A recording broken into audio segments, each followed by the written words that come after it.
Hey guys, today's question comes from Robin. Robin asks, hey Chris, what is the easiest, cutest way to curl my hair?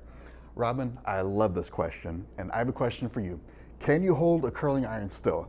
Because if you can hold a curling iron still, you can do amazing curls. People make curling much harder than it needs to be. It turns out that the best looking curl is also the easiest curl to do. It's one of those rare times when the universe is actually helping us out. So first, you've probably seen roll-up curls, where you roll the iron up your hair and you're like, my hands don't work like that, I'm not a samurai, I can't do it. That's totally fine. That's actually one of the worst ways you can curl your hair. You never need to do that. Let's think about it. When you roll up, most of the heat is going to your ends. That's the most damaged part of your hair. Not good.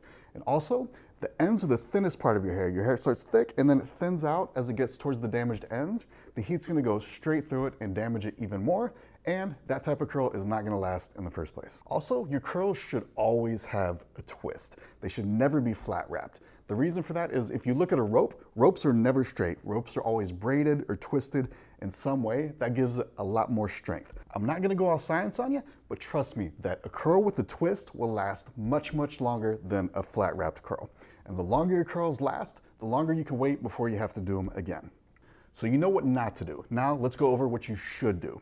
Like I said, if you can hold an iron still, you can do an amazing curl. All you wanna do is lift the iron up, and then you're gonna wrap the hair around the iron without letting go. If you don't let go, the hair will naturally twist around that. Hold it for a few seconds, let it drop, and that is literally it. All you have to do is hold the iron still. You don't have to worry about anything else. So try that out the next time you're doing your hair, or if you don't feel like doing it yourself, click below, book online, and we'll do it for you.